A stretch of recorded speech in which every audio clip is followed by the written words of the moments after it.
Kahala Yahawah, Bahashem Yahawah Shai, Bahashem Kartadash, Bakata Yahawah, Bakata Yahawah Shai, Mashiach, Bakata Yasharala. Double honors to the apostles and elders, the great millstone, pushing this truth and sincerity. Shalom to the Akim, scattered abroad. Shalom to the Albafium. Shalom to the Silver believers. This is Tori going by my earthly name until I be given my Hebrew name.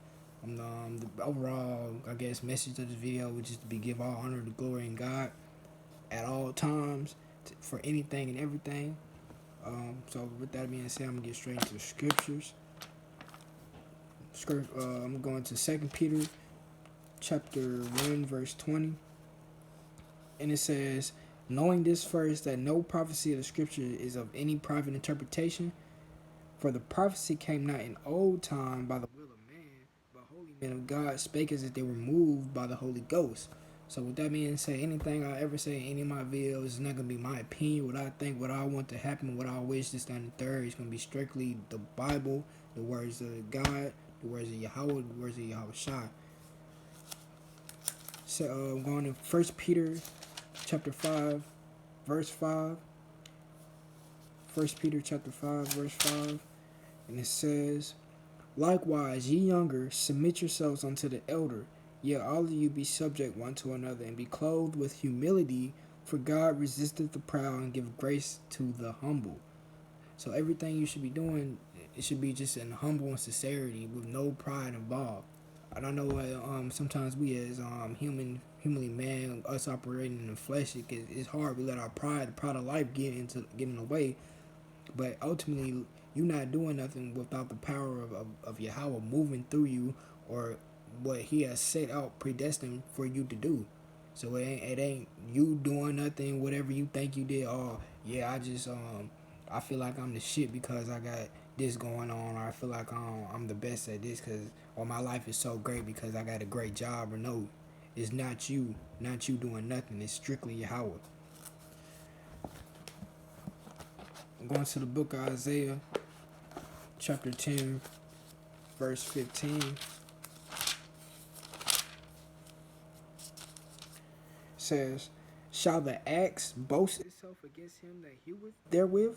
Or shall the saw magnify itself against him that shaketh it? As if the rod should shake itself against them that lift it up? Or as if the staff should lift up itself as if it were no wood? I'm reading it again. Shall the axe boast itself against him that heweth therewith? Or shall the saw magnify itself against him that shaketh it? As if the rod should shake itself against them that lift it up, or as if the staff should lift up itself as it were no wood. So with that being said, man, you just a tool. You just a vessel, an object to be moved therein. You know what I'm saying? Like, you not just because you might feel like you got the greatest job, the 411k, the Audi, the Maserati parked outside, or that. No, that's not you doing that. That's God blessing you or cursing you, because you never know what Yahweh has planned for you or planned for your life, and it can change like this. So always give glory and honor to Yahweh before anything. Never think that just because you feel like you're doing something that is you. It's not you, it's Yahweh. Going to Isaiah chapter 5, verse 21. It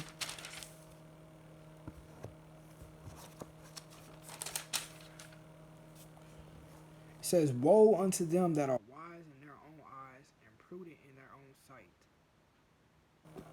That word woe means destruction. So it's saying destruction to them that think they're wise, that think they got it going on, think they all that, and whatever. What's the old saying old folks used to say? All that like a slice of bread, or the best thing since sliced bread. Woe to you, destruction to you, because it's not you doing anything. It's Yahweh blessing you or cursing you as he see fits. And with that being said, I'm gonna go to Ecclesiasticus, or the book of Sirach, chapter 5, verse 21. One of my favorite scriptures. Salakia, chapter 5, verse 7. It says, make no tarrying to turn to the Lord, and put not off from day to day.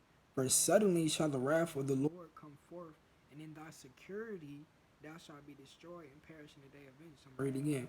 Make no tarrying to turn to the Lord, and put not off from day to day. For suddenly shall the wrath of the Lord come forth, and in thy security thou shalt be destroyed and perish in the day of vengeance.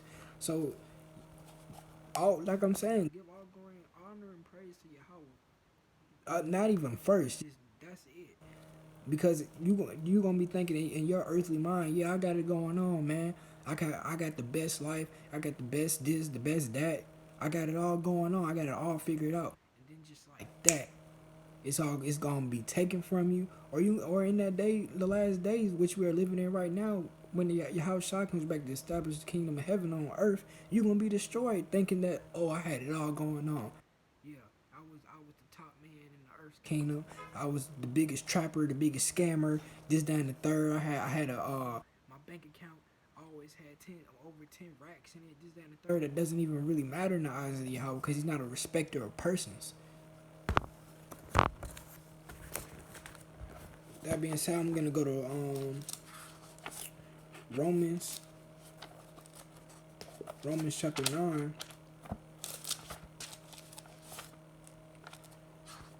verse 21. No, so like, yeah, I'm gonna get Proverbs first. Proverbs.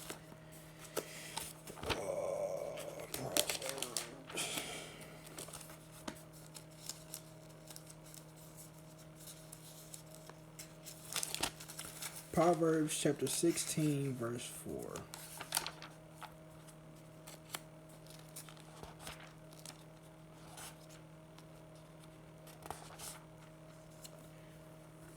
It says, Yahawah have made all things for himself. Yeah, even the wicked for the day of evil. So whatever you think you are, good or bad, righteous or unrighteous, it ain't you. It ain't you. I'm sorry to burst your bubble, and I ain't trying to talk down on nobody because I even have to check myself in my day-to-day life, thinking that I might got going on, or I'm too good to do this, or I'm too good to do that. No, it says the Lord have made all things for Himself. Yeah, even the wicked for the day of evil. So in the eyes of Yahweh, you have a purpose, whether it be to be destroyed or whether it be to have everlasting life.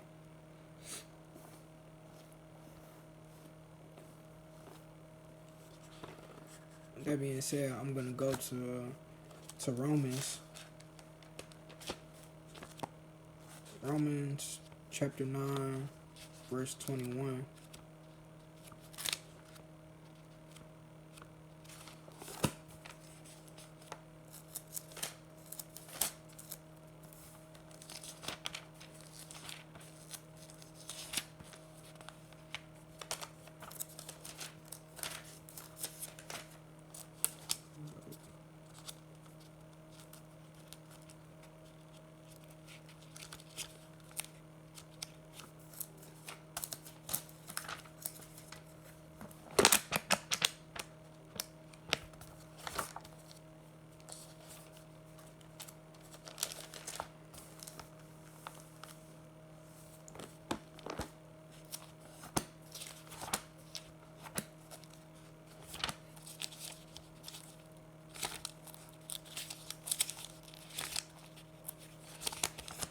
Romans chapter 9, verse 21. Salaki, I might actually, cause Romans chapter 9, it's a very powerful chapter. Like, I'm not gonna lie, so I might jump around a little bit. Um,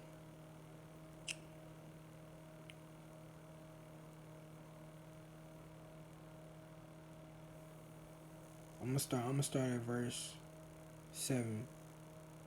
So it says, neither because they are the seed of Abraham are they all children, but in Isaac shall their seed be called. Basically, just to give a quick breakdown on that, talking just about salvation, because the seed of Abraham, if you know anything, Abraham is the progenitor, the forefather of all nations post-diluvian.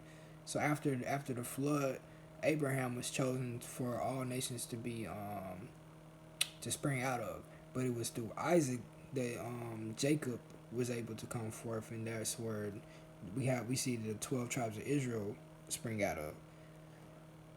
So that is they which are the children of flesh, going saying that the children of flesh were being well, not Salakia, the children of, because if you know the story, Abraham, he had Ishmael first. Ishmael was his firstborn son.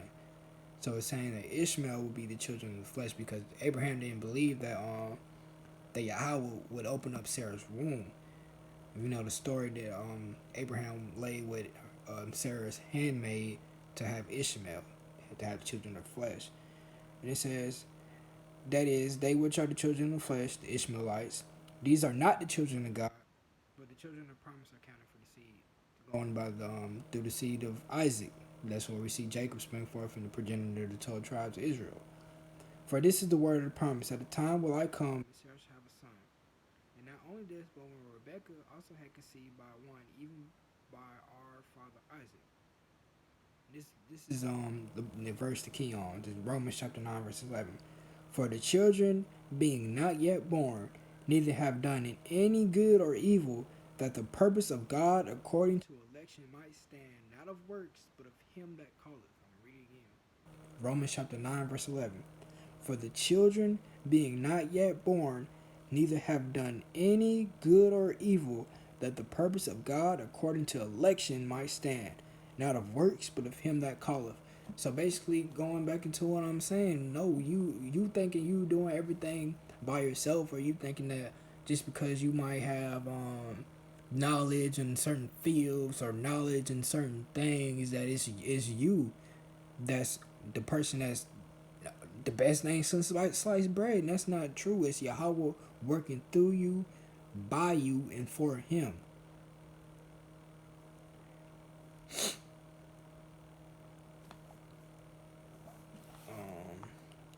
Now I'm gonna get to the scripture that I originally wrote down. It's Romans 9. Romans 9 verse 21. It says, hath not the potter power over the clay of the same lump to make one vessel unto honor and another unto dishonor? I'm reading again. Hath not the potter power over the clay of the same lump to make one vessel unto honor and another unto dishonor? What if God, willing to show his wrath and to make his power known, endured with much long suffering the vessels of wrath fitted to destruction? So just basically going back to my point. It's God. It's not you. It's not you at all, bro. I'm sorry to burst your bubble, and I'm not trying to talk down on nobody. I'm not trying to rain on nobody parade, bro. I'm just trying to give you the truth. It's God working through you, by you, for him, ultimately to satisfy his greater purpose, which no man shall know. You know what I'm saying? We might have little clues and little tidbits based on what the Bible tells us, but you don't know what your purpose in God's hands are. You know what I'm saying? It's not up to you to know, but it's up to you to be called, to hear the calling. It's up to you to follow these laws, statutes, and commandments. I mean, ultimately, that's still through Yahweh, by Hashem Yahweh Shai. Because you could fall by the wayside and that be his destiny for you. Or you could be, hopefully, part of the elect. And that is his destiny for you. So ultimately, it's not you, bro. Get into my last scriptures. This little quick little 15 hitter thing, you know what I'm saying? And before I even go into that, I just want to say, ultimately, it's about destination, predestination. Whether you are meant to be saved or whether you're not meant to be saved, according to what Yahweh has purpose for your life. That's it. That's all there is to it, my guy. And this is for those people, mainly Christians, who think that, oh, I'm the Jesus fanatics, the I'm holier than thou, the people who really think that, oh,